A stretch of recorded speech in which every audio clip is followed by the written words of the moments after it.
Welcome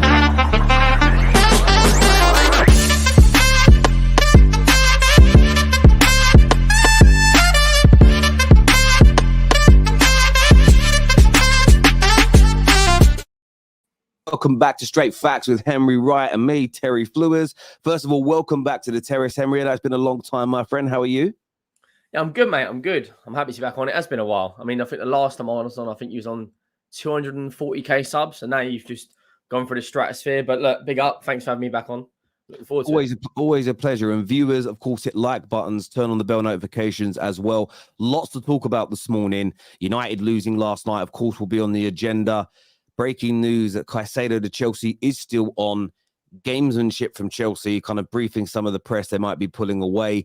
Mbappe to Chelsea, talks are underway, confirmed by Duncan Castles and directly from PSG. And rumours emerging last night of Kvaratskhelia to Arsenal, which we're going to talk about on the show. But I wanted to start off with a bit of Tottenham as we're joined by Henry this morning. And the crunch talks happened today in relation to Harry Kane. Bayern Munich are really briefing their press that they are confident they're going to get this over the line. I'm going to ask you a bit of a different question. What do you want to see happen from this situation today, mate? So they're flying over as we speak. I think they land in the UK around 1:30. The fee that Levy apparently wants is in excess of 100 million euros, which is about 85 million pounds. What I want to see from the meeting today is just an answer. We need closure now. The way I would describe this deal at the moment and Harry Kane at Tottenham, it's like trying to hold on to an ex-girlfriend. Like that, if they don't want to be there, if he doesn't want to be at this football club, and we can't hold any bad blood against him if he goes to Bayern Munich, right? It'd be different if he went to like your club or Chelsea or something else. But we just need closure. Like this has been dragging on for weeks and weeks and weeks now. German reporters turning up to news conferences wearing Bayern Munich shirts. Like Postecoglou in his first 31 days in the job has tackled an awful lot. But we just need closure, mate. Like it's just getting ridiculous. Like it's almost, I said to you a second ago, it's almost becoming boring. Like everyone, like from a Tottenham perspective, we need to move on. We've always been this football club that's had, one player in the team and kind of built around them, like Ginola, Bow, Gazza, Hoddle, Berbatov, and now it's Kane. He's been here since he was 10 years old. He's given us his best years, scored unbelievable amounts of goals, but the guy needs to go and win trophies. And unfortunately, right now, you're not going to do that at the Spurs team. So if you can go to Bayern Munich and potentially pick up a couple of Bundesligas and a couple of German cups, I don't think he'll win the Champions League there, but it's kind of like a long-term problem, short-term gain, isn't it? You want to win trophies. You go to a team that last year won the league title with Chipang Moting and Mane or whoever they had then. So I just want closure, man. I'm not going to lie. It's just dragging out to beyond belief, and we just need to move on. If it means sacrificing Harry Kane to get the money to go and get 2 or 3 centre-backs, then right now I'd bite your arm off for it. Yeah, I said to Sav last night, and I said the same to you. I think that Spurs fans have kind of come at me this summer for saying this. I mean, I've had a free Harry Kane campaign going on for many years for different reasons, but it's got to a head and a point now where I think it's detrimental to you short-term and long-term by keeping him. And I think when those stories came out a week ago, the very positive Tottenham fans played it down as being lies. But when the stories kind of came out that your majority ownership essentially said to Daniel Levy, listen, stop cutting off your nose to spite your face. If you can get 85 plus million for Kane, get it. Otherwise, we lose the asset next year for nothing. And I do believe James Ducker on this. I do believe that story that there's almost an element of, hang on, Levy, you're famed for being this great businessman. Keeping Harry Kane for one more year, the likelihood of even making Champions League football next season with the quality of everybody else around you, first year of Postecoglou, what you've spent so far, is I know that the top 5 get in, but it's still slim. And if you don't make the Champions League, there's no upside to keeping Harry Kane. You then lose him. He could potentially join a more painful rival, which is even, from a optics point of view, looks even worse. From Tottenham's perspective, him going for 85, 90 million to Bayern Munich is the best of a bad situation, because you wouldn't want to lose him. You'd love him to commit and want to stay, but it's the very best next option, because then probably selling him to Man United comes next because they're not a direct rival. But then you run the risk if you go, next summer, definitely Chelsea would be in for him, and his relationship with Poch could turn his head. So he'd probably join Chelsea. I think he would. There's no doubt about it. And you guys need to cash in on him now, and as you say, reinvest it into areas that need improving. Who do you think can step up next season, though, and fill the void of the creativity and goals that come from Harry Kane? Well, we've actually got a bit. I don't actually think Spurs fans know how big the problem we've got is, because Postecoglou doesn't play with wide forwards; he plays with wingers, right? And Son and Kulusevski aren't out and out wingers; they're more wide forwards. Son's known for his runs in behind. He's not known for taking players on and putting the ball in.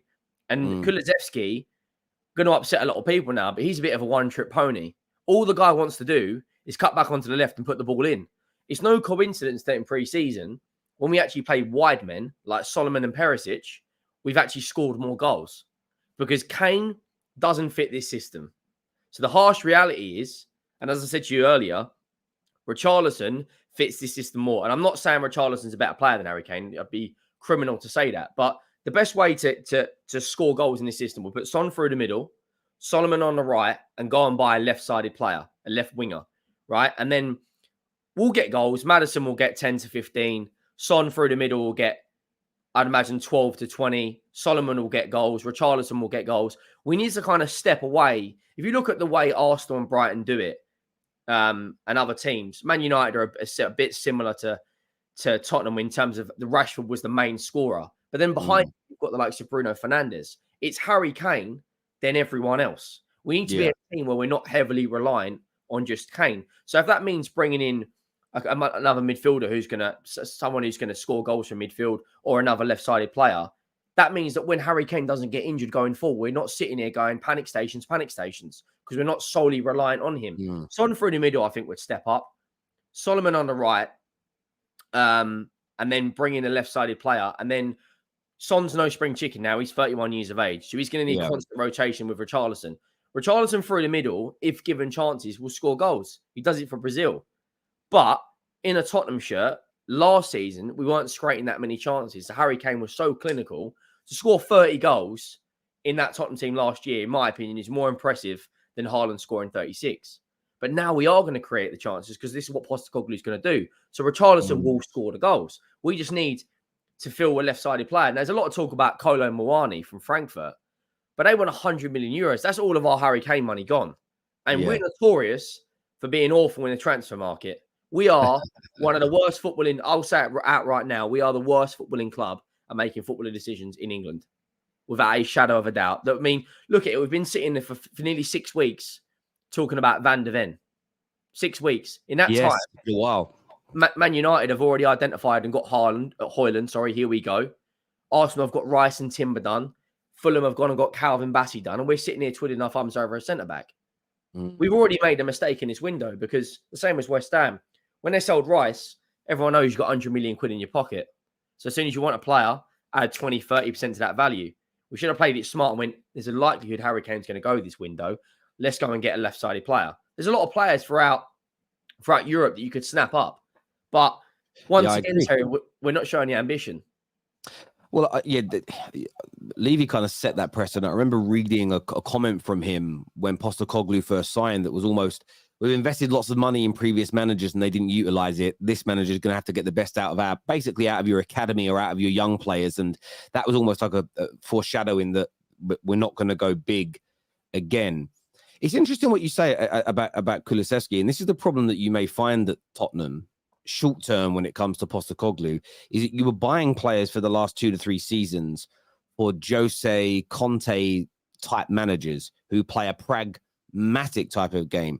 If you're now going to play off the front foot, and this is where Man United have gone wrong for a decade, and we're starting to rectify it now, but we have to continue in this vein, is you end up with a mismatch of a squad with certain players that are good on the transition, good for counter-attack football, but then you have a manager that wants to play a more progressive style of football, and you'll improve, but it's sometimes hard, and it will take 2 to 3 summers to clear out all the players that can't do it to the optimum level and buy people that can. And I think that's something where Spurs fans are going to have to be patient. I think Postecoglou will get more patience, though, because he's going to play a pretty brand of football.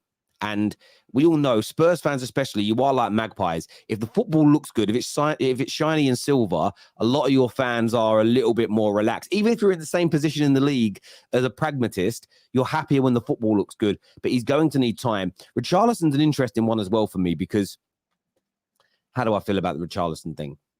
I've always felt at Tottenham that whether it's been Richarlison, Janssen, maybe not Vinicius, but there's been a few other strikers that have come into the club that have been second fiddle to Kane.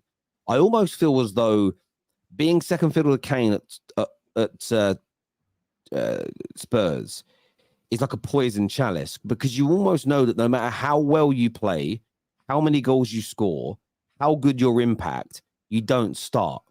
And I almost feel like that can become problematic for another striker with almost that, I'm coming on for 20 minutes, but there's almost like a nervousness that steps over them, because I have to be world class in the next 20 minutes. Or if I start a game, I have to be the best striker in the league for the next 90 minutes. Otherwise, I'm definitely not starting the next game. That can become a problem. And I'm really interested to see Richarlison next year, if Harry Kane leaves, in relation to how he steps up, how he develops his game, and if he kind of goes on to that next level. Because last year was a disastrous season for him, really. But because of Kane and Kane's quality, he didn't get. And again, you banter people in the moment, but when you reflect with a little bit of hindsight and you take your bias away, he didn't get a run of games. He didn't get the opportunity to go, right, the next 10 games, you're going to be starting them no matter what's going on. You'll find your rhythm. You'll find your partnerships. You'll create the chemistry and relationships with your teammates and become a better player. So you do have a 50 to 60 million pound asset sitting there already. So maybe the club won't take the Kane money, as you say, and buy a new striker. It might be bolster the defense, maybe another midfield player coming in. That could be the way forward for you. So yeah, it's going to be very, very interesting. We've got a super chat here from Lee, actually. Lee says, once Kane leaves, Spurs will flop like an old man who can't rise to the occasion for his misses anymore. Are you worried? Because I have seen some Spurs fans say online, if we lose Kane, we're getting relegated. Do you think you'll go backwards, or do you think you'll improve as a team when Kane leaves? Unpopular opinion, but I think we'll improve. We've been so reliant on Harry Kane, and when Harry Kane has a bad game, Tottenham have a bad game. You know, Guardiola's calling us the Harry Kane team in the Champions League, and then Son drops a masterclass and we knock him out over 2 legs. Where was Harry Kane for both of them games? 2 of the biggest games in our club's history, Harry Kane wasn't there. And Harry Kane's numbers are scary, right? Very, very scary. But as you say, but we can't be that club anymore. We can't be that club. How many other clubs across Europe are so heavily reliant on one player? Look at Man City. Even with Haaland scoring 50 goals, you still got Grealish, Foden, or Mahrez when he was there, De Bruyne, Gundogan in big moments, Man United, Rashford, Bruno, Anthony, Sancho. There's no other team in Europe that are so heavily reliant on one player that when he does have a bad game, the rest of the team capitulate.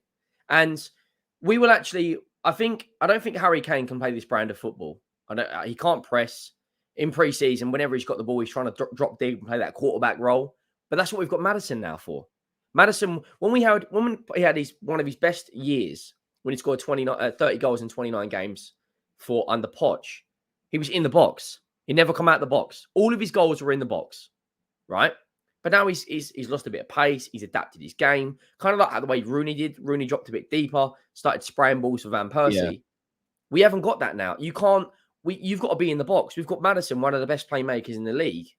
Like, other than Kane, I think he's up there from the top goal contributions in the last 3 seasons. I think him, Saka, and Kane.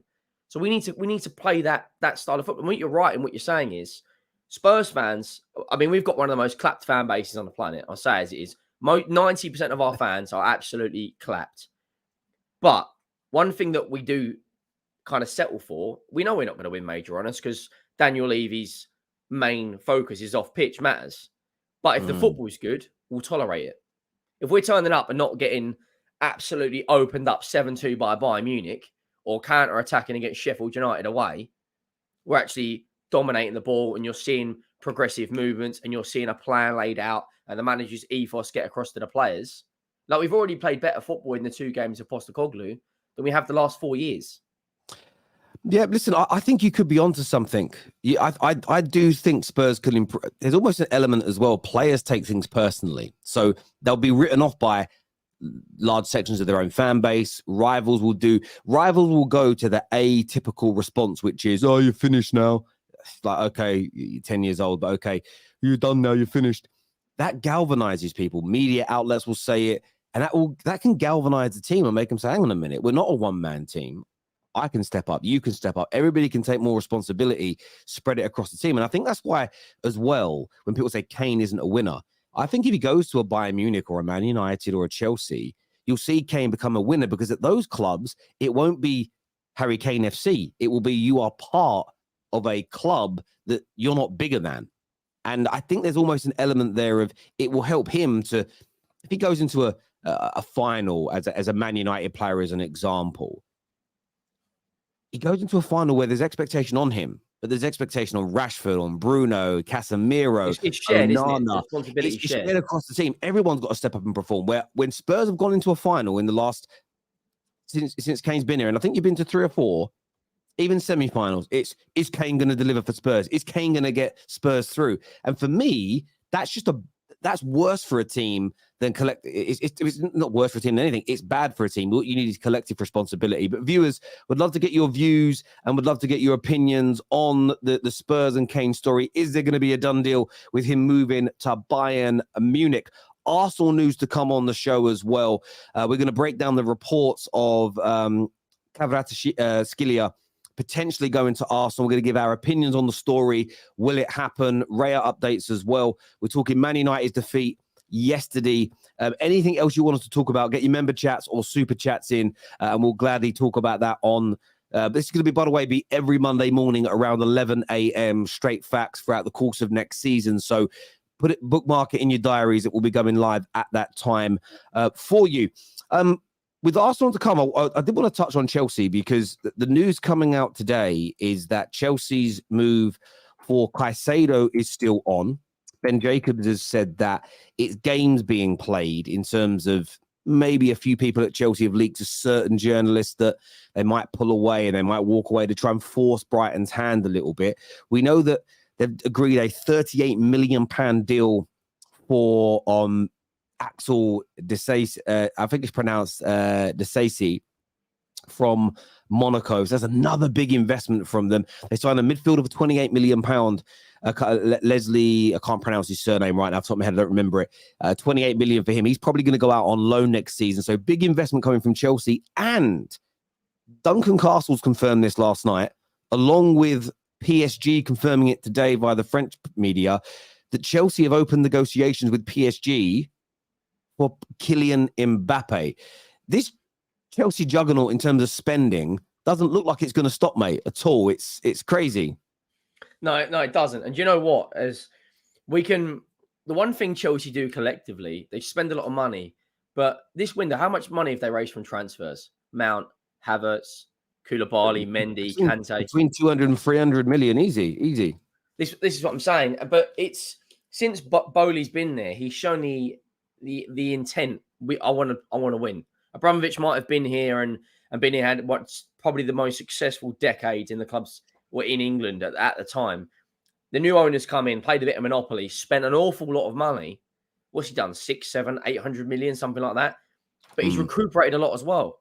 So it's not just then their net spend will be higher. But if they get, hypothetically, Kylian Mbappe and Caicedo, they're right in a title race.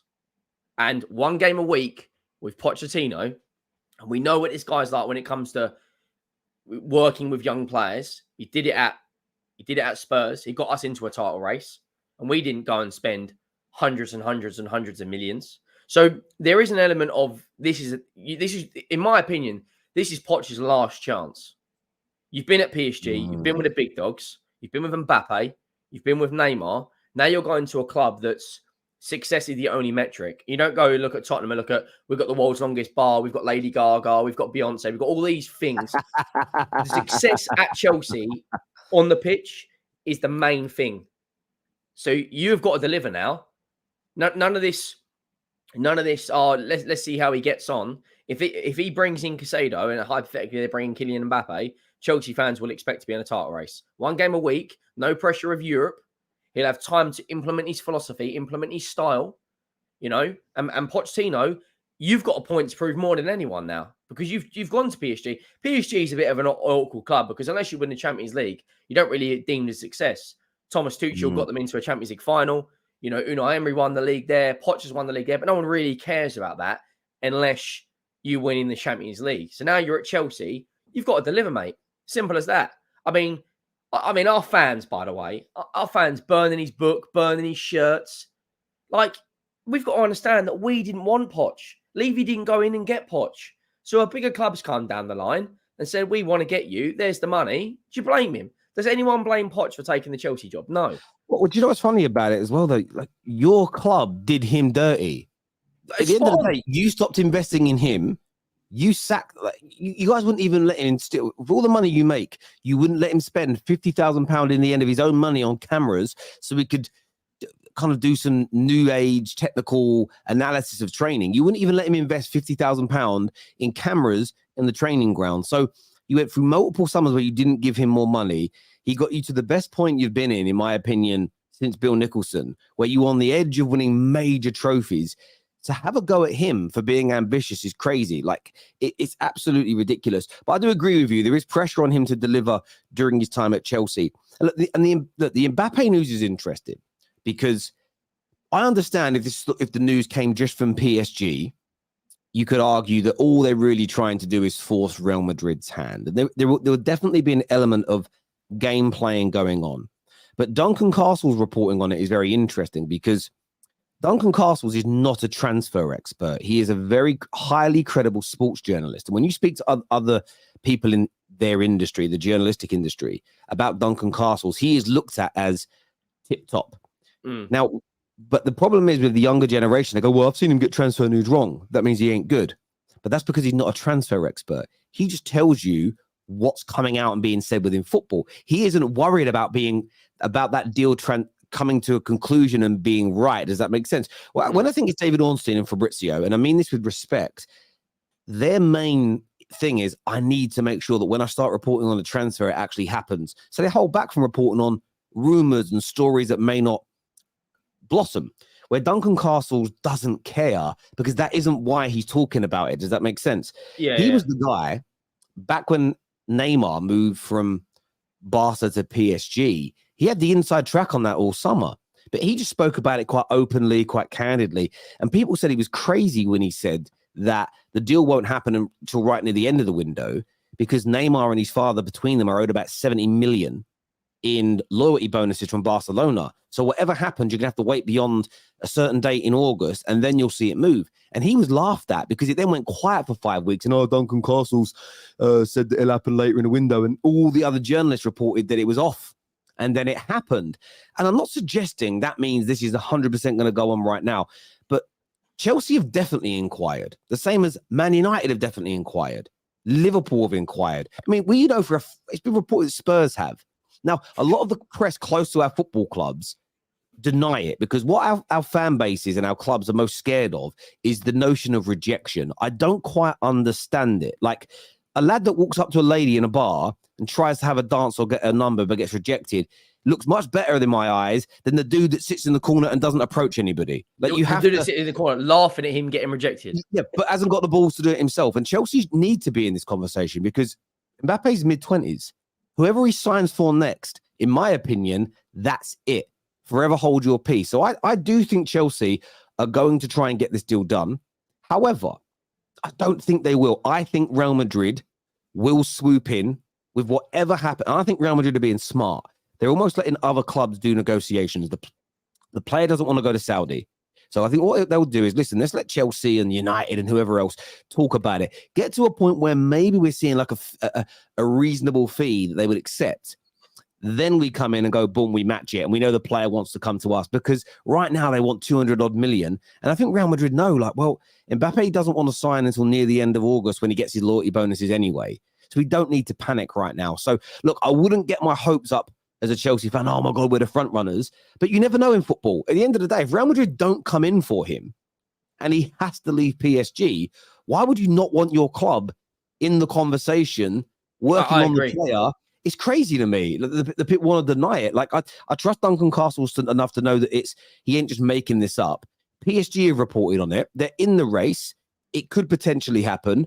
They're out. They've got an outside chance, but I'd rather have an outside chance and be active than sit in the corner and not be involved at all. That is a madness to me. Why not have a punt on getting, in many people's eyes, the best player in the world? It makes no sense to me. I've got an opinion on that just quickly. Go on, mate. I don't think Mbappe, like, I'm probably going to get pelters for this. Go on. But Rory Jennings said this the other day on TalkSport, and I think Rory Jennings at times has got some wild opinions. But he said, Kylian Mbappe, how can he be the best player in the world? He's never played in the top league. And what has he really done on the Champions League stage? Now, before anyone says, but he's done it on the World Cup, that's only a 7-game stint. Right? Kylian Mbappe, when it comes down to what he's done at club level, you've only ever played in not even a top 5 league now. They're lower than the Portuguese league now. So if you go to Real Madrid, then you can put your name in and you do it there and you win the Champions League. Then you put your name up there with the best players in the world. But Lionel Messi at 35 years of age on the World Cup took the absolute biscuit out of everyone at 35 years of age, right? Mm-hmm. And carried his team to a World Cup. Kylian Mbappe has never done it in a top league, ever. It's not like Ronaldo, where he's gone and done it in La Liga, the Premier League, Serie A, done it on an international stage, and now doing it in Saudi. Every time it comes to the Champions League, the biggest game, you got to turn up. He never delivers. It's similar to Harry Kane. When it comes down to the biggest games on club level, how many times has this guy delivered? So how can you be the best player in the world? I mean, his goal return's very good. I think he has 40 goals in 61 Champions League games, which is a phenomenal return. But stage, Terry, like when you get to the quarters and the semis, the guy goes missing. And like in that league last year, Lacazette scores nearly 30 goals. Balogun scored 20-odd goals. Right? You put Harry Kane in Ligue 1, he scores 35 goals a season. No problem. No problem at all. You're doing it in a league where, all due respect, like Brighton would get in the top 4 over there. Like, what do you make of comments like this that say Mbappe has done it in the Champions League and it says it's harder to win the World Cup at 18 than at 35? Hang on, that doesn't even make logical sense. At 35, right, your body is not as fast in terms of reactions. Your actual ability drops off. It's only freaks of nature throughout sport, like Tom Brady, flipping Canelo Alvarez, Manny Pacquiao, Messi. It's only the freaks that get to the end. Mbappe has done it in Champions League. Okay, name a big Champions League game where these guys turn up other than the group stages. Name one. Because no one can give me a game. He gets to the quarterfinals and doesn't deliver. And then it's harder to win the World Cup at 18. I don't understand how that makes sense. At 18 years of age, you are coming into your, like, throughout your body, you're coming into your adulthood. At 35, you're close to hanging up the boots. Like, is there any other 35-year-olds have put on a World Cup like that throughout history? At 35. Listen, I don't know. I don't think so. I mean, how old was Zidane when I know they didn't win it in the end, the old headbutt, but he kind of dragged France through. So do you kind of, I'm asking you questions here as opposed to agreeing with you. Do you feel like France's quality team has sort of carried him, kind of dragged and carried Mbappe? Yeah. Is that what you're saying? Well, you look at their midfield at their peak, right? They had Kante and Pogba at the time was probably the best duo at the time in terms of how they played together. Their defense was an absolute joke, right? Varane, Upamecano, whoever they played at the time, right? Hernandez. And then their depth in players, they probably would have won the World Cup in 2018 without Kylian Mbappe. They destroyed Argentina 4-1. Immediately he got a brace in that game, right? They absolutely destroyed everyone. So, like, without Kylian Mbappe, the level of teams they played in 2018, they were far superior to everyone else. I understand that. Do you think he will deliver in a better league? Do you think he will deliver these Haaland-esque numbers in a Prem or in the La Liga? Do you think he has the ability to do it? Yeah, I think he's got the ability to do it. I'm not questioning his potential and his ability, but like to do something in La Liga is a lot harder to do it in Liga. Look throughout like the Champions League, the Europa Leagues. In the last 15 years, that league has won more. Let's just say Europa League, for instance. You see Sevilla do it, Villarreal, right? You see the Champions League, Barca, Madrid, Atletico have been in finals. It's a lot more of a competitive league than Ligue 1, where you're playing against, I don't know, Saint Etienne, who didn't even score 12 points. Like, I hear what people are going to say, oh, here comes another clutch, deluded Spurs fan, blah, blah, blah, blah, blah. But I don't understand how anyone can be the best player in the world playing in France. So is he a better footballer than Messi right now? No, he's not. He's not. The thing is, though, how do you judge best player in the world? Do you judge it because theoretically, I look at it as who has had the best. When I look at Ballon d'Or winner, okay, so that's who we typically consider the best player in the world. I look at on how influential and how consistent and how great your performances and the trophies you've won off the back of it have been in that kind of calendar year. I think they've moved it to seasonal now, but so because theoretically, no one's been a better technical footballer than Messi, in my opinion, for the past 10 to 12 years. Since he started playing football, to be honest. So based on that logic, he should win the Ballon d'Or every year. The Ballon d'Or isn't about who is technically the best football player on ability. It's about who has had the best season in the eyes of football writers, as an example, and or the fans. So I look at it and think to myself, I kind of get why people would still put Messi. I wouldn't put Messi into that category in the last 12 months either, because he's now playing in the MLS. I know he won the World Cup, but he was also playing in that substandard league as well, based on what you're saying. Where I don't agree with you on Mbappe. I think he could be the best player in the world. I'm not saying that. You're saying he could be, but he's not right now. Yeah, where I do agree with you is I think he already has a very good legacy in the game of football. Put it out there. He's won a World Cup, scored a hat-trick in the last World Cup final. He got lots of goals in the Champions League. I think he's won the league title every year that he has been a professional football player, because he won it at Monaco first. And that's a good achievement. But I do think, and I think he has the ability to sit in that category of players. Messi and Ronaldo, for me, they're the two best football players ever. They're in a category of their own.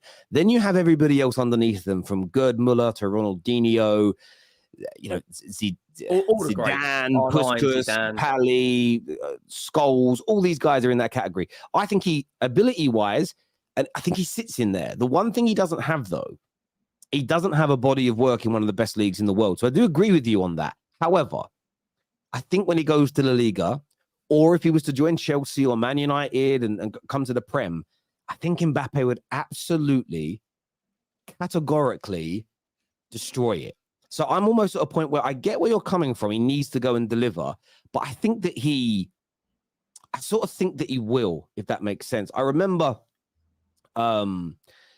when Tyson Fury hadn't fought anybody of any real note. He said he can't be a world class. He was basically fighting Weatherspoon's bouncers until he fight. Yeah, but I used to watch him and go, look, again, I'm not a boxing purist or an expert, but I watched him and thought, I think this guy is a type of. I think he'll step up and whoever he gets in the ring with, he'll up his game and beat. And did it to Klitschko, did it 3 times to Deontay Wilder. One of those fights came after 3.5 years of drug abuse and being overweight, and schooled him for large parts of the fight. We saw how easily he dismantled Dillian White, and I'm sure when he gets in the ring eventually with Usyk and AJ, he'll do the same thing.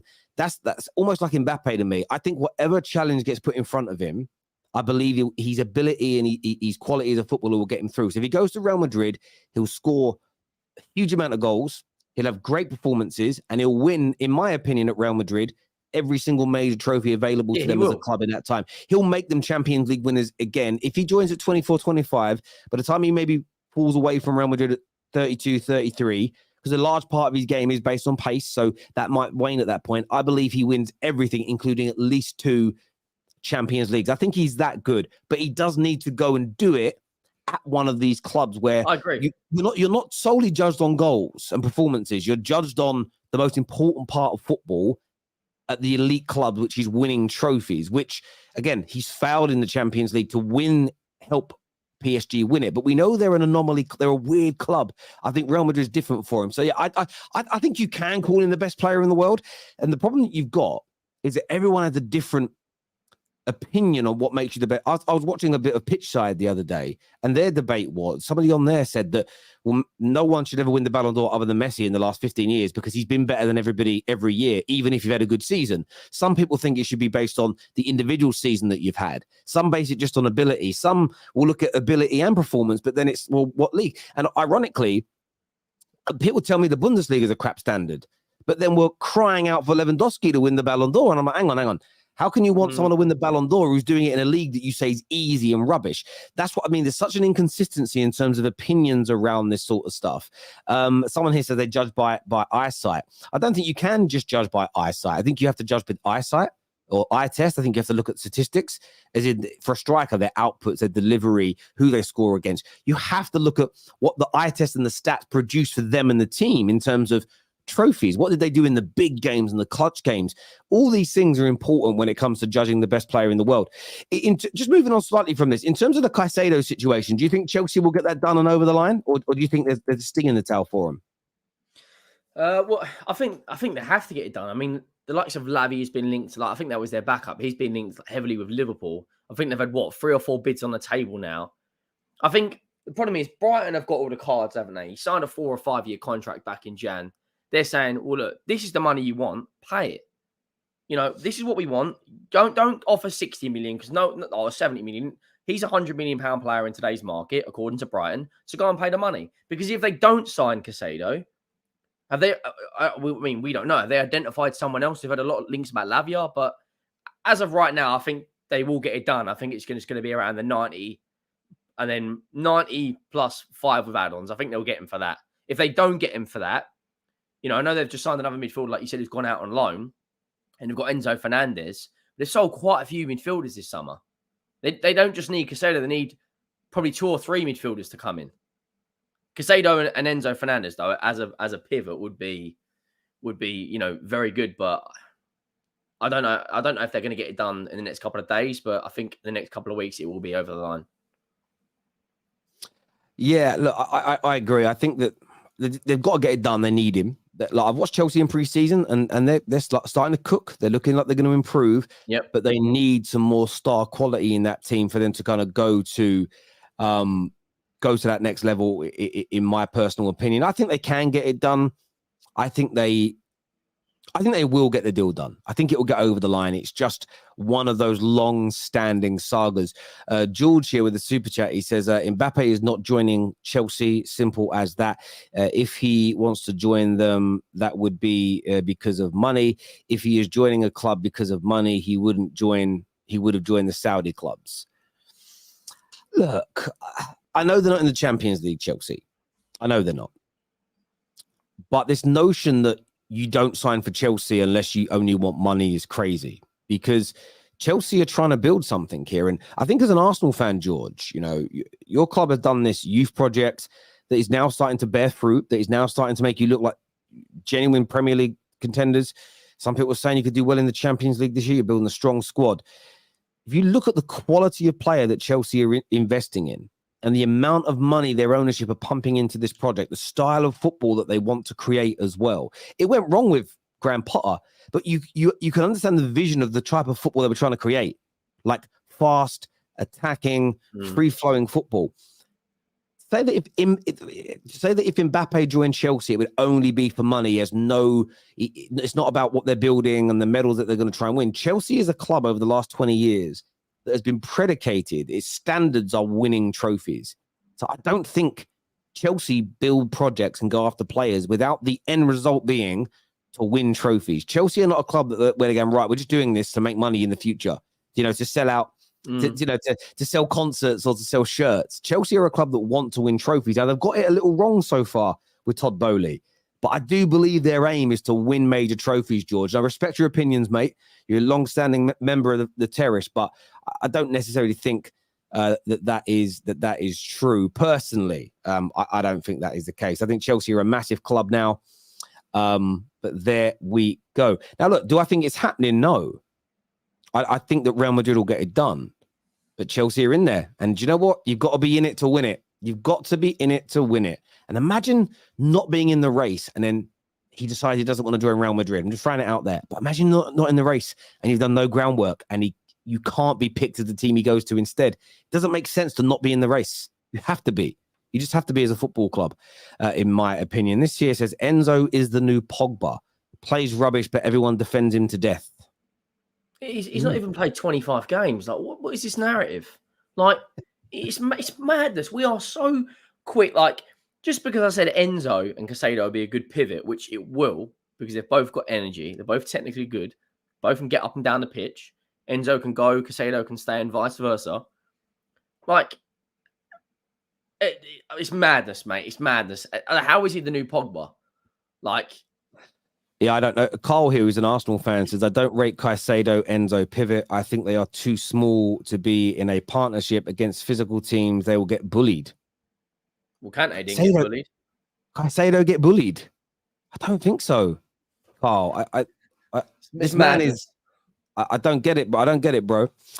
C, who's a Chelsea fan, says Poch having both a blank checkbook and a balanced squad is something he never got at Tottenham or at PSG.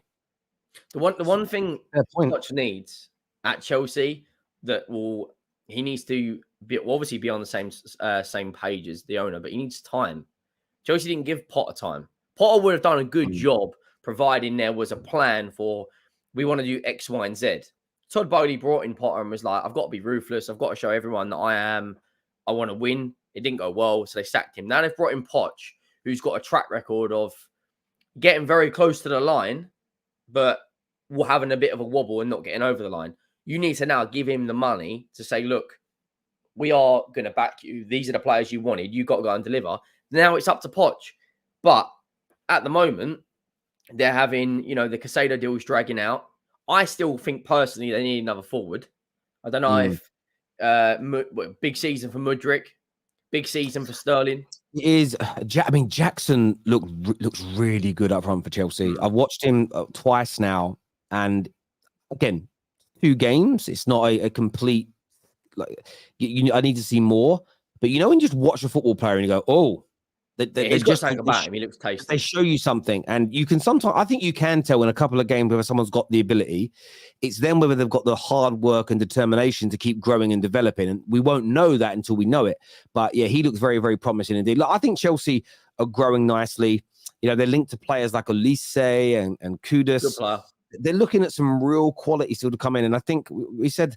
I don't know if I said this on air or behind. I know I said it behind the scenes, but I think that the transfer window started with an explosion with Mount and Havertz and Rice and all these deals. Chelsea selling loads of people.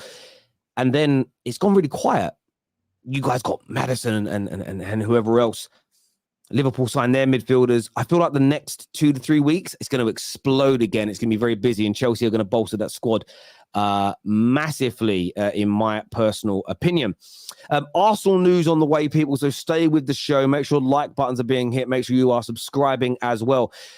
Man United obviously lost last night. And I saw a comment on here, which blew my brains out. It says, I feel Erik ten Hag will be under serious pressure this season, dangerously close to the sack. That's reading to me as you think Ten Hag is close to being sacked right now. I assume that's based on losing the last 2 pre-season games. But that's the only thing I can assume you're looking at there. Because last season he came third when no one predicted it. Won a trophy, got to an FA Cup, got to an FA Cup final. It's madness. It's absolute madness. I mean, he wins you a trophy for the first time in since 2017, right? He's got you in the top 4. Everyone was doubting him. He was under huge pressure at the beginning of the season, losing the first 2 opening games. He ends up beating Liverpool, going on a bit of a run. Admittedly, they got knocked out of Europe. Yeah, you can say that's not great to go out to Sevilla, but then again, they are the kings of the Europa League. But it's madness. Based on what is he dangerous to sack? Who cares about pre-season? We just beat the Singapore rowing team, right? And Richarlison's lifting a trophy, and it's the first thing we've won since the Audi Cup. Who cares? It's pre-season. Let's see how he gets them in the season. It's madness. Do you know what's really funny? I've watched all of Man United's pre-season games. I didn't watch the game against Wrexham because it was our under-21. So some people, he lost 3 on the bounce. No, he wasn't even managing the team against Wrexham. He was kind of around the bench, but it wasn't even our first team. It was our under-21s. And look, we did concede 3 goals last time. We were really sloppy at times. That we were 1-0 up, cruising, dominating Dortmund in the first half, and then 2 mistakes in the last 2 minutes of the first half, and we're 2-1 down. We come back and equalise, dominate the second half, and then a really poor inside pass from AWB, and they score a goal, and we lose 3-2, and their goalie made some good saves. But again, I'm just not panicked. For me, I look at pre-season. I said, look, if we're playing Arsenal, playing Chelsea, playing Liverpool, you want to win those games, and they mean a little bit more in pre-season because they're your rivals. But what I'm looking for is how we're trying to play, and there's going to be. I think we're going to close the gap on the top of the league this season. I believe we'll be 10 to 15 points better off this campaign once all our new signings are in and we get moving. You can also see this pre-season that we're trying to play far more football, trying to have more possession. And what you're going to get when you do that and you start to evolve the football even more, because one thing that made me laugh at the end of last season is a lot of people, Sam was a standout for this. I think what you're seeing, he said, a lot of rivals said, what you see now from Ten Hag's football at Man United is all you'll ever see. And I think that is just an absolute projection of hope. Man United are already starting to try and evolve the way we play. But when you first start doing that, you're going to make mistakes. There's going to be problems. And pre-season is when you make those mistakes. I've actually been happy with large parts of our performances against Real Madrid and against Dortmund. But there are areas to improve. It isn't time to panic. Højlund's coming in. We need to become more clinical. And I think we can get that done. Equally, we were a little bit sloppy at the back for the goals against Dortmund. But in all the other games this preseason, we've not been sloppy at the back at all. Even against Real Madrid, the first goal was offside. We had a perfect line, but no VAR, so it was given. And then on the transition, because we were really trying to equalise, they scored at the end of the game. There is no reason for Man United fans to be panicking. Yes, there are areas to criticise and say we need to be better there and this needs to improve. But I'm already seeing people say, I don't even know if we're going to make the top 6. As that comment says here, the manager is dangerously close to being sacked. This is absolute poppycock as far as I'm concerned. And the reason I say that is because you go back to last season as a prime example. And last season, Manchester United, I think, won 4 of their 5 pre-season games and looks pretty good. But we lost their opening 2 Premier League games, which is just the mind... we won 3 and drew 1 on tour last year. We didn't even lose, but we lost our opening 2 Premier League games. City have been beaten a couple of times on pre-season, not looked particularly good, but we know they're going to do well. Arsenal, it's been up and down. Arsenal battered Barca and looked great, but they still conceded 3 goals, and Man United beat them 2-0. Does that mean that Arsenal are not going to be in the title race this year? It's reactionary. That's all it is. It's crazy. It's crazy to me. People have got to calm down a little bit. And even yesterday, I heard people say, Mount and Bruno won't work. I'm like, you weren't watching the game. We created far more clear-cut opportunities when they came on in the last 30 minutes. We just didn't finish them. Now, criticize the finishing, but not the build-up play. The fact is, we had 2 or 3 one-on-ones. We had a number of times where we broke their lines and we just, the wrong balls, or they defended it well in the end. The goalie made 2 or 3 good saves. That's what I mean by preseason. Can you see where the improvements are coming in? Yes. Does it mean you can't criticize? No. But the panic I see from people after preseason games is weird to me. When you speak to fighters, and I used to do fighting, I wasn't one of the world's best, but I was at a decent level, trained with some top-class martial artists in the past. The amount of times I've seen average fighters beat up world-class fighters in sparring is mental. Because it's sparring. But in a real professional fight, that wouldn't happen. Man United are going to be okay. We're going to have a good season, in my opinion. And this is what I love to see. And I am getting KJ right now freeze-framing all the people in the comments who are writing... we haven't lost our last 3 friendlies. We lost 2 because the Wrexham game wasn't made. But everyone that's saying Ten Hag's a fraud, we're screenshotting you. Because when we end up achieving something next season and we say we've done well, you'll say, yeah, but you should do. Look how good your team and your manager is. So is he a fraud? If he's a fraud, where are we finishing this season? Come on now, my friends. Have a little bit of backbone. But I'm encouraged by Man United right now. And Højlund's coming in. I've seen so much hate for this kid, bruv. It's seen madness, isn't it? The desperation of rivals for him to flop is, I'm seeing people convert the transfer, add the add-ons and go, it's $95 million, man. It's nearly 100 million you're spending on him. It's like, no, it's 64 million. That is what we spent. Right? 64 mil. The add-ons will come if we win the Premier League and Champions League. The fact that it's all being added on, then converted into currencies that I'm surprised they haven't converted it into Yen or something. Yeah, yen, or let's put it into pesetas. By God, it was 3 trillion pesetas, even though pesetas doesn't exist anymore. It's crazy to me. Let's put it into a currency that's even big, like monetary wise, looks bigger.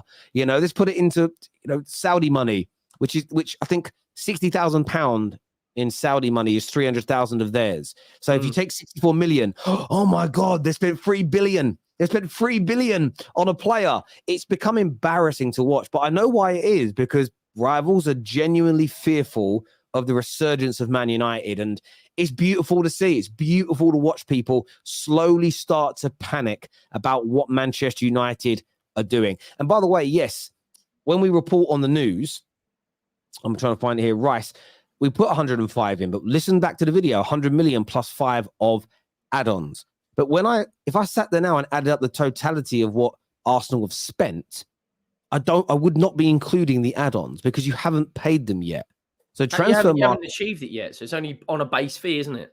The transfer market is pretty good for this. Transfermarket.co.uk. They show it in euros.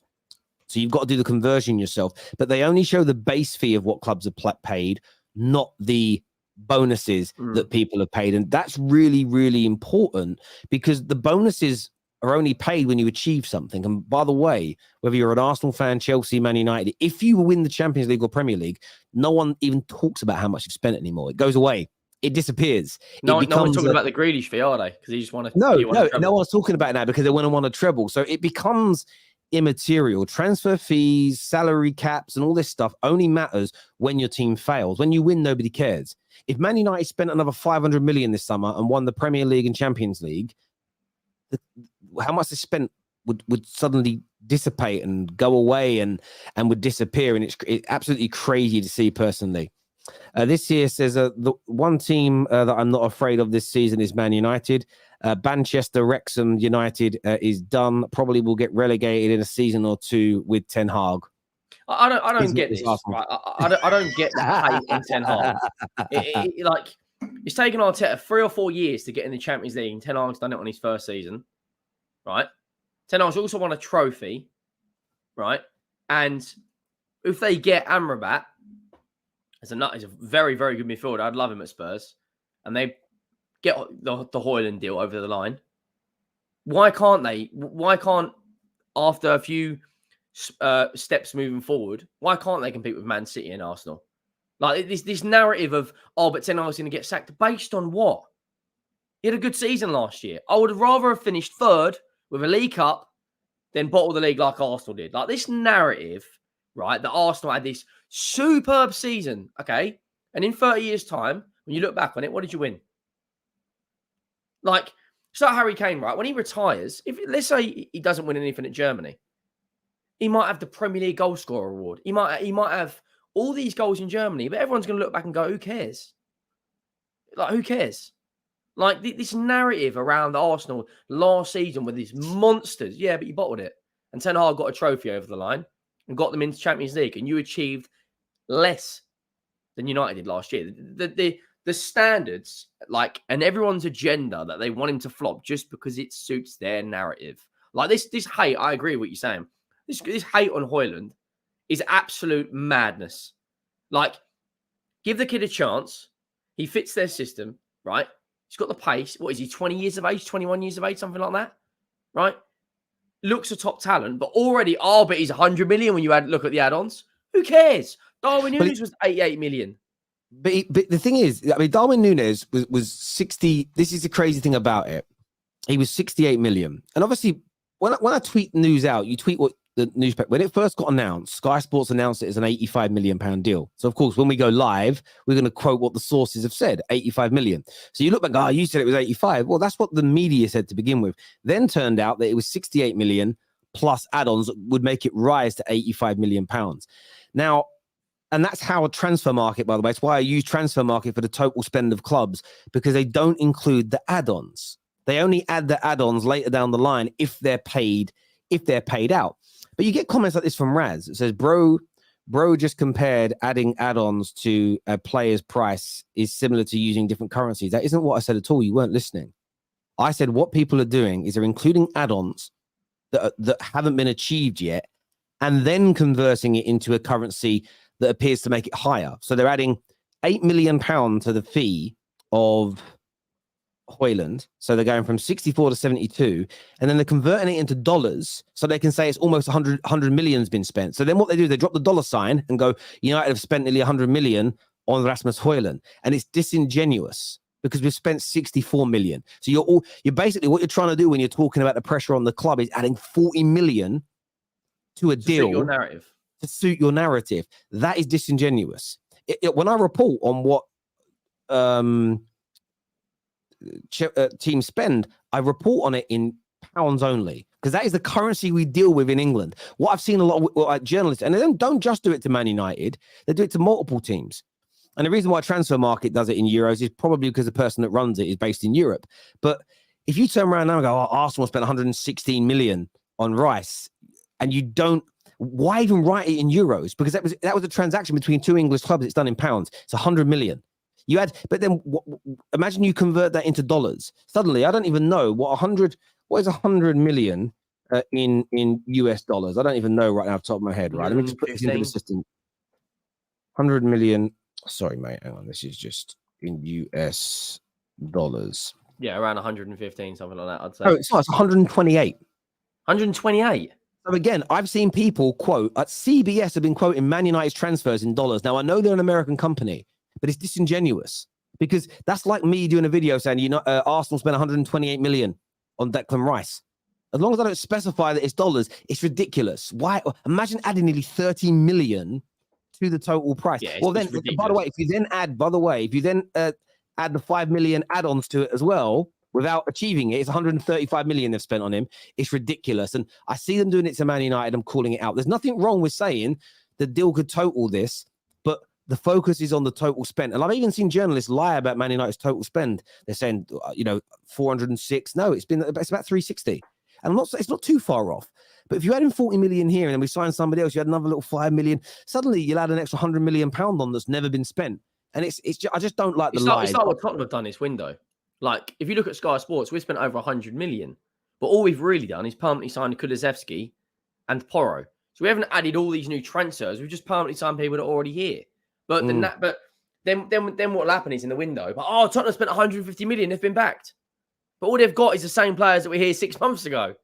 So it's context. People don't use that C word. It's context. That's all it is. What I've done is I've converted Arsenal's fee and add-ons into Sri Lankan rupees. Declan Rice, wow, 4.4 billion. It's crazy what they've spent. And that's what I mean. That's how stupid it has become. It really, really is. Some super chats here. First one says, while I agree that winning a trophy is better than not, the top clubs don't remember how many Carabao Cups they win. Maybe Spurs would remember that, but they ain't a top club. Hang on.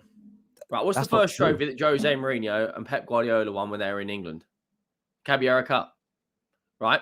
That is the benchmark to use it as a springboard for success because it's the first trophy you can win. And by the way, it was the last trophy Tottenham won. So put that in your flipping... I have to disagree here with Mad Hatter. I don't know who you support. I don't know what club you support. But I want to ask this question to Liverpool fans who are the biggest rivals of my club. Do you count, when you add up all the trophies your club's won, do you count your League Cups? Any of you, I'll ask it to all fans, do you include your League Cups when you add up the totality of trophies your club has won? Because if you do, that debunks this super chat that you don't remember how many Carabao Cups you win. And by the way, Liverpool fans definitely won't take it off because then it means Man United have more trophies than them. And they would never, ever allow that to happen. Do City fans not count the 4 they won on the bounce? So that means theoretically City didn't win any trophies. They didn't do the domestic treble. Liverpool fans definitely counted it in the season where they thought they were going to win the quad. Definitely counted it, I think. So yeah, I think again, what you're doing there, my bro, is you're absolutely projecting nonsense there, my friend. But thank you for the super chat. Højlund will be a flop this season. Define flop for me, my bro. I'd love you to define it. United are under pressure like Arsenal after spending another 200 million. Same question you ask Arsenal fans every stream. Man United are under pressure to improve on last season. There's no doubt about it. I've already admitted this. There's less pressure on Ten Hag than Arteta, though. He hasn't been here 4 going on 5 seasons. So there is slightly less pressure. but there is still pressure because we're Man United. We're the biggest club in the world, definitely the biggest club in England, if you want to not say the world. So of course there is, and I don't disagree with that, Andrew Ritchie. Show me where I haven't said there isn't pressure on us. I haven't. So it becomes a weird thing to call me out for. Henry is about to get rattled about Arsenal now. It's just a fan base. Like they're not as clapped as Tottenham fans because they're by far a lot worse. The emotional attachment we've got on our players is ridiculous. But so many of these, as Lee would say, top gooners, it's just madness. Like, I just can't get over it. How does finishing second and not winning anything, how is that better than third and winning a cup? What's your thoughts on it? Would you rather finish second or third and win a trophy? I wouldn't have swapped at our season for Arsenal season last year because we were in the top four and we're in the Champions League this year. We won a trophy, got to a four. I wouldn't swap, but I still think they had a good season. Like I'd take our. Did, but it's not as good as United's. No, it wasn't as good a season as United's. But there's a difference between equally. They're in a better position, in my opinion, to challenge for the Premier League. So I'd rather be where their club is in terms of its overall quality as a team in the Premier League. But our season was better, and I think they're two slightly different conversations. This year said there are rivals posing as Arsenal fans on here just to add more fuel to the Arsenal fan hatred. I'm almost certain after noticing some patterns. That could be a good. That's a good shout. To be fair, Havertz will be better than Bergkamp. Trust Arteta is what Arsenal Fever says here. Terry, did you really bring a spud to the panel today? Yeah, Is that super chat? Was that off the same person about that? Kai Havertz. Yeah. Kai Havertz. He couldn't even lace Dennis Bergkamp's boots. I mean, that is absolutely madness. This guy is the only player in Prem history to have the top three. You know, they used to do goal of the month. Yeah. Right? Or goal of the month contender. He had all three goals. Like the goal against Newcastle when he turns him inside out. The goals this guy scored for the Dutch national team against Kai Havertz is absolute madness. Like, no, mate, ridiculous. I completely and utterly agree with you, mate. Hi, Teza. Found the Terrace at the beginning of the market. Love your content, bro. I'm a gooner, and I know it won't be easy this season for us. Ignore those donuts that have selective hearing. Thank you, Jamie. I appreciate it. That does bring us on to the Arsenal news today. We'll be covering more about David Raya later on today on the Top 6 show, but news that Arsenal could be in for Kvaratskhelia, or Crevadonna, as some people like to call him, from Napoli. £100 million deal touted. First of all, how talented do you think this guy is? How good a football player do you believe he is as an individual? Well, he set the league alight last year, didn't he, for Napoli? Him and Osimhen basically carried them to the title, but it is only one season, right? And I do think you have to do it on multiple seasons to kind of get your flowers. First of all, Cravadonna's all funny on that, but that is extremely disrespectful to like arguably. It's like Tottenham fans calling Richarlison R9. Yeah, but do you know why? But do you know why they do it? It's because people struggle to say his name. That's why they do it. It's almost they've done it for that reason. Yeah. Like Tottenham fans calling Richarlison R9, it just makes me want to what is the point? Yeah, that's sickening. That's sickening. Yeah. But on him, we'll call him Cravadonna. On him, an unpopular opinion, if he goes to Arsenal, where does he play? Because Martinelli last year, scored 15 goals. Saka scored 15 goals. I don't think Cravadonna can play the false nine, the Jesus sort of role. But they've already spent 60 million on Havertz. Trossard's scoring a lot of goals in pre-season. I'm not going to, before everyone calls me an Arsenal fan, blah, blah, blah. Where does Cravadonna, are they going to pay 100 million for a player that might not even be playing? Now people will say squad depth. I get that. But Man City buy Grealish, they give him 1 year to bed in, and then he's playing every single week. In a year's time, Martinelli will be better. Saka will be better. They might have a number 9. Where does he play? See, for me, I've watched him maybe about 10 times, maybe a little bit more. And I want to still try and get his name right. I really struggle with long names like this, but Kvaratskhelia, I think is how you say it. Yeah, say it. And Arsenal fans won't like me for saying this, but he has the potential. I mean, he plays predominantly on that left-hand side. But I kind of look at him and think as good as Martinelli is, there is the potential for this guy to be better. Yeah, I agree with that. But so I look at it. So I look at it from the perspective of it doesn't matter whether or not he starts in the team straight away or whether he doesn't. It's about creating higher level competition. So you look at David Raya being linked to Arsenal. Now, I think Ramsdale's a very good goalkeeper. My personal feeling is that Raya is slightly better. I agree with that as well. But what it creates is amazing competition. And the hope from an Arteta point of view is that I make them both better. We settle on the best. And then what you probably end up doing is selling one of them on for money that you can reinvest into the team. I remember listening to a journalist about 3 years ago talk about what Arteta and Arsenal were trying to do.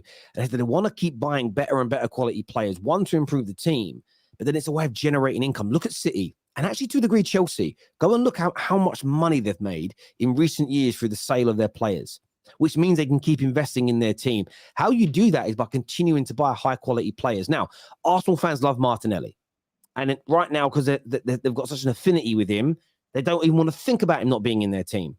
But in reality, and I can say this because I'm not a gooner and I have no emotion with them, if Kvaratskhelia comes in and starts scoring more and assisting more and makes their team better, Arsenal fans won't care what happens to Martinelli. Now, equally, you not play Martinelli through the middle.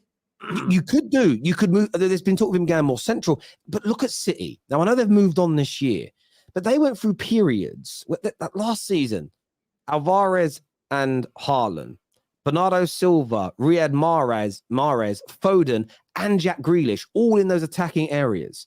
Oh, now they're probably going to lose one of those guys this year, and that's Mahrez, but they're going to add to it. They've got 6 players to go into those 2 to 3 roles. Why can't Arsenal have that? That's the one thing I would say. Why can't Arsenal have?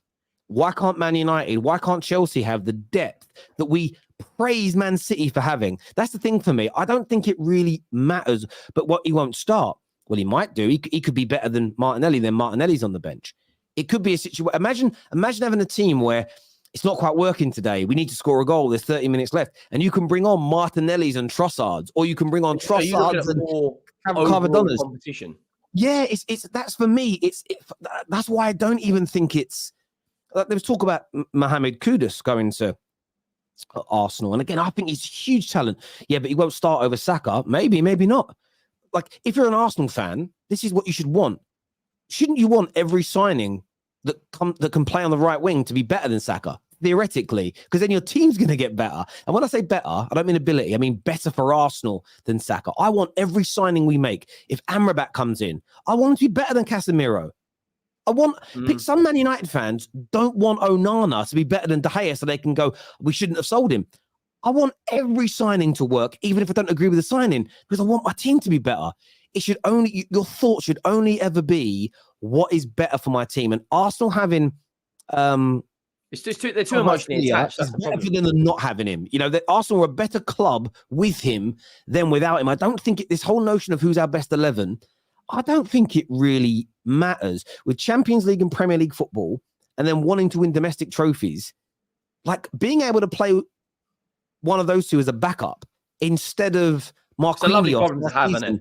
Bruv, that's it, man. Like, for me, I don't think it matters. And look, I think he'd be again, if Arsenal sign someone like him, City are still my favourites as of today. But they had a bit of star quality like this later on this window, Arsenal, and they just go to another level, in my opinion. They go to a level where they are challenging for this Premier League. They are pushing City every single step of the way. And with a signing like this, Arsenal become genuine contenders for the Champions League, no doubt in my mind. Keeping Partey, adding star quality up front like this, strength in depth, goals, adding Raya at the back as well from a goalkeeping point of view. Suddenly you look at Arsenal's summer, and some say, look, it's 100 million. There's no way we're spending it. Why not? Why not? You've got the money. All you've got to do is sell a few more assets, and you're going to raise. Like, I just don't see why it can't be done by Arsenal. I don't see why it can't be done. And Nketiah, and maybe Partey, and then get Raya and Kvaratskhelia, how you say his name. Well, the thing is, they're looking at getting about 50 to 60 million for Balogun. So you've only got about 40 million on that, and you can sign Cavadonna. and you've got that money. Arsenal are rich, rich, rich, rich, rich. They're rich. And by the way, if you got Raya in him now this summer, next year you probably don't even need to spend more than 50, 60 million. So spend it, do a little bit, not as big, but do a little bit what Chelsea have done. Spend it all now and balance the books over the next couple of years. Arsenal won't need a major signing, in my opinion, next summer if they land this guy. I know they want a number 9, but if you have 3 or 4 inside forwards that can score your goals, you don't need a prolific number 9. It's like Liverpool, didn't they? They had Mane, Salah, Firmino playing false 9. I look at this. If Arsenal pull this off, and I mean this in a worried point of view, they're taking the piss, bruv. They're taking the piss if they pull this off, Henry, mate. They really are. Do you know what? I think I agree with what you're saying. Next season, it will just kind of be fill in the gaps, not necessarily making these Galactico signings like they have. If they do sign him, that's another statement. They've already brought in Rice and Timber. Havertz, big questions need to be asked about why anyone would pay 65 million for him. But you then add in Kvaratskhelia, and you're like, hang on now, look at the forward options they've got. Like Trossard as well. Trossard is a serious signing, that is. Like, he finishes against Barcelona. If they can, because they're going to be competing on all fronts, I think you're right in what you're saying. It's healthy competition. But if they get him as well, that's kind of saying, well, hang on, like, see, this isn't just a one season where we're going to be going for it. We're not being pushed to the side. But, I mean, some of these comments in this chat, I mean, what is it someone just said? Spurs fans clapped. Big up to you, mate. This here says 60 to 70 million for 2 goalkeepers is pointless. Turner only played 7 games. Not fair on him to play 7 games and sell him the next summer. But it isn't pointless, because what you will do is you'll create great competition, then you'll sell one. And what did Arsenal actually spend on Ramsdale? I don't even... Ramsdale, like 25 million, 30 million. Yeah, it was cheap. I honestly think... Let me just have a little look now what Ramsdale cost you. He was 28 million euros. I'm on transfer markets. What is that in pounds? In today's money, 24 million. So if you bring in Raya now for, say, 40, I don't know where you're getting the 50 to 60 million, and you create good competition between the two, and then you decide to just say you decide to sell Ramsdale. I'm just talking hypothetical here, spitballing. You're selling him probably for 50 million. Easy. 40 million at a bare minimum. Because what you'll do as a club, and this is already, I've seen the Arsenal media push this out. Fabrizio done it. They're not bringing in Raya to replace Ramsdale. They're bringing it in for competition, and that's going to be the narrative. And that narrative enables you to sell somebody. Man United are doing it with Maguire. We're not actively trying to sell him. Yes, we are, for the right money. But if we state that he's on the transfer market list, he becomes less valuable. So, look, it makes sense, because you need to bring in money to spend money. Martinelli can be put into the 9 if Carver is bought in. Yeah, a great point there. People forget we have Champions League. We need this situation with top quality depth. Yeah, I think he's right. I think you've hit the nail on the head. If they get him, like, I'm not going to say they're going to win the Champions League because it's their first time in it for 6 or 7 years. But there's just a lot more quality there. There's been certain games where Saka, Martinelli might not be on it. Now you can turn to him.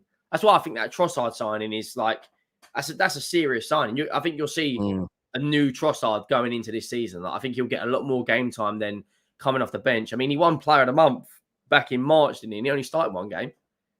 Like, and if they bring in Kvaratskhelia as well, he looks serious. I like Trossard. I really, really do. To be fair, Napoli fans started calling him that before anyone else. Yeah, we know. Jason here, he actually sent this a lot earlier on in the show, actually, but I wanted to save it to the Arsenal section. He says, would love Carver and Raya at Arsenal, but it's a stretch. Be strange. No Kane at Spurs. They're bad with him. What the hell is going to happen? What are you going to do without him, is what Jason says. It's like all great things come to an end, don't they? We sold Gareth Bale. We were fine. We got quite lucky when we sold Gareth Bale because Kane was coming out of the academy at the same time, so it kind of like one in, come out, the other one, or one in for the door, one out for the door, So, but we'll be fine. Like, we're gonna have the problem is with Tottenham, we're gonna have a teething period, right? We got a tough start to the season and a tough end to the season. Like, our last 6 games in the Premier League, we've got something like City, Newcastle, Arsenal, and Chelsea or something. And our start to the season, we've got Arsenal, Man United, and Liverpool in our first 7 games, with Brentford away as our first game. There's going to be a big teething period, right? So you don't just go from playing a pragmatic counter system where we're, as soon as we get the ball, we're just sprinting up the other side of the pitch to play more tiki-taka possession, dominating the game sort of stuff. It's going to be a huge teething period. And this is where Tottenham fans have got to strap in, because we're in for a bumpy ride. We could finish anywhere between 7th and 15th. Real talk. If we don't sign these centre-backs, anywhere between there. Whereas you look at Arsenal, Liverpool and Chelsea and City and you go, they're going to be somewhere in the top 4. We just don't know the order yet. With us, it's such a big drop-off. Like, I've never seen a football club that's completely neglected what it needs in a transfer market as much as Tottenham. Since Toby Alderweireld and Jan Vertonghen left, we've only signed 2 centre-backs. One of them hasn't even played 40 games for the club. No, I hear you, mate. I hear you. And that's an area that needs to improve massively. A Bad Bath here says Ramsdale signed a new contract 73 days ago with Turner going to Forest. I doubt we will sell Rammers as well. No, I don't think you'll sell him in the short term. And I think what you'll do is right. You'll create competition. You'll work out which one is the best for your team between Raya and Ramsdale. And you'll probably keep them both for at least 2 seasons. But then imagine having 2 goalies, your number 1 and number 2, that are both first team quality level. Eventually you'll sell one because it's likely that they both want to play first team football, and you'll raise big money that can be, you'll bring in another backup goalie for 5-10 million, which most clubs do. And then you'll reinvest that money into another area of the pitch. It's great business from a footballing perspective and financial. That is what the best clubs in the world do. It's why City can raise so much money through the sale of their players. Could 2 first-team goalkeepers affect Arsenal in the long term? Only in the positive, in my opinion. I think it's only a positive thing. Not long-term. You couldn't probably keep them both long-term, one on the bench, one not, because they're both first-team quality level. But I just don't think it's something for Arsenal fans to panic about. I can see Ange getting Son back to his best, is what Rude Boy says here. Yeah, if he plays him through the middle, absolutely. I mean, I think Son's only had 2 seasons in the Premier League, scored more than 14 goals. And one of them when he got the golden boot with Salah. And that year, Son was predicted playing through the middle. Kane was kind of playing this number 10 quarterback where he's, spraying it around like Banksy. I think if we play him through the middle, you will see kind of the Son from 2 years ago. But at the same time, none of this is going to be possible unless we replace them wide players properly. Like, seriously, Terry, big questions got to be asked about Kulusevski now. If he doesn't perform this season, I'd be looking, going, right, let's cash in. What do you reckon Kulusevski's worth in today's market? 40 mil? 40 to 50. I think like his first 6 months at your club, he was amazing. And then last season, he just had a really, he looked amazing. I couldn't believe how good he looked. Last season, less impressive. But is that a case of people working him out? As you say, he cuts in on that left. That's what he does. If that's your only trick, you become very easy for fullbacks to play against because they know what you're going to do. I'm intrigued to see him this season with a more progressive manager, because what's interesting is he a transition player that's brilliant on the counter and that's it? Or can he play in a more forward thinking and attacking system where it's likely if your system works, more teams are going to sit behind the ball. So he's going to have less space to run into, which makes it a harder job. So yeah, I'm intrigued. I'm intrigued to see how he does next year. I quite liked him at first. I'm now the jury's got to be asked. Like, yeah, of course. You got to deliver now. We've paid the money for you. We've brought you in from Juventus with a little bit of hype around you. You had, like you said, you had a fantastic 6 months when we was playing that counter attack. Now we're going to be more kind of bright and dominating possession. And I don't think it only took the left back or the right back, I can't remember which side he played on, 3 or 4 attempts from a Singapore side to figure him out. As soon as we brought on Solomon, had this flipping left back on skates. It was all over the place. And that's Solomon, who's not even played a full 90 minutes in a Spurs shirt yet. So, yeah, big questions have got to be asked this season. You've got to deliver. No, definitely. There's a super chat here for you that says from Roman, who says, if Kane leaves, who do you want to replace him with?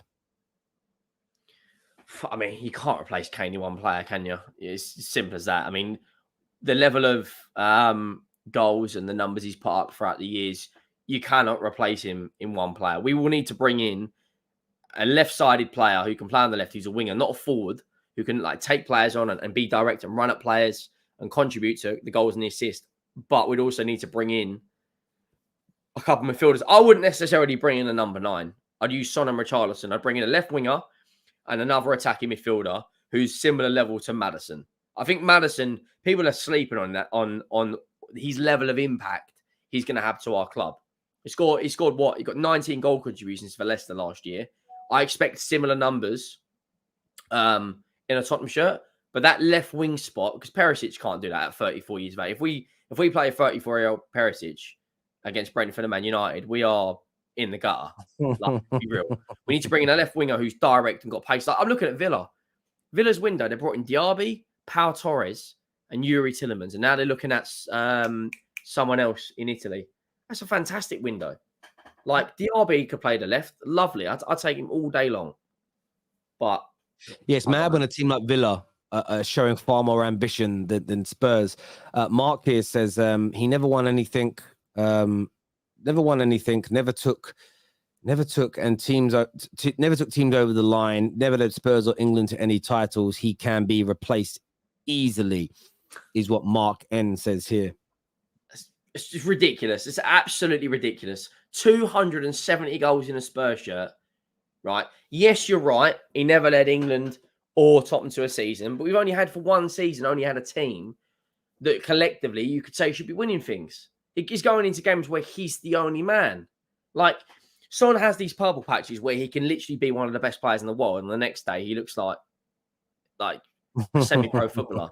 Like, his first touch goes off. But when you're, how many other teams, right?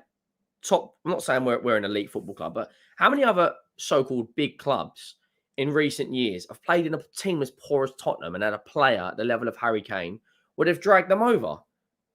But then the flip side is, how comes Leicester managed to win a league title, win an FA Cup and a Charity Shield when they had no one? So I get both sides of the arguments. Look, you're going to miss him ability-wise and what he brings, but you may become a better team because of it. So it's like I said, it's shared responsibility. This here says that Mr. Wright, what's your take on Jay-Z wanting to purchase Tottenham? Well, he's already got 99 problems, so I'd stay away from us, mate. Like, as much as I would like, I don't care who takes over Tottenham. I don't care if it's Jay-Z, Kanye, an Arab, a rich American. I just want to see the intent and ambition to win trophies. Jay-Z might want it and be like, right, I know you're a football club, but this is now going to be the premium spot in London for concerts. There, see you later then. I don't want you anywhere near the football club. Like, when you look at, we can spend this window, I believe we can spend close to 350 or 380 million due to what the club's earning off the football pitch, right? Everything about this football club is fantastic, except for the football. Like, you go in a stadium, you've got the world's longest bar, world's longest hot dog, you've got Dyson hand dryers in the toilets, gourmet restaurants, you get your pint filled up from the bottom underneath. Then you go out on the football pitch and watch Salah's just put it over Dyer's head and we're 3-0 down. Yeah, I don't understand the tech of how those pints fill up from underneath. I've seen them at Wembley as well. It's weird, and they don't leak. But anyway, it's another marketing thing. Henry, you can have Pepe. One player I'd forgive if he joins Spurs is what Didier. No, I don't want that big tech Jovino. No chance. I beg you, please give Kane to us. That's obviously from a Chelsea fan there, repping Roman Abramovich. Jay-Z, a fake Arsenal fan. Listen, most of those artists that put on those shirts, they don't know what the hell. I heard the other day, like, because Kim Kardashian keeps going to football matches and sometimes she gets interviewed about it and you hear her talk and you're like, you can just tell she has no idea what's going on. Just there for photo opportunities. It is what it is. Listen, Henry, always a pleasure to speak to you, my friend. Viewers, please hit like buttons before you leave. Please make sure you're subscribing to the channel as well. We're back at 6 p.m. today for the Top 6 show. Got some new faces on. We've got a new Arsenal fan joining the Terrace today as well. Rory Talks Football, not Rory Jennings. Rory Talks Football, the Arsenal fan from TikTok, is joining the Top 6 show from today. I think we've got Nobbins and Mo and some others on as well. So we'll see you all at 6 p.m. Make sure you're all back for updates on Raya, Amrabat news, and much, much more. Henry, pleasure to speak to you, my friend. Yeah, thanks for having me on. It's been a pleasure, as always. Not a problem. And we'll see you same time next week. Yeah, looking forward to it, mate. Looking forward to it. Take care, everybody. Take care. Goodbye. God bless. And we'll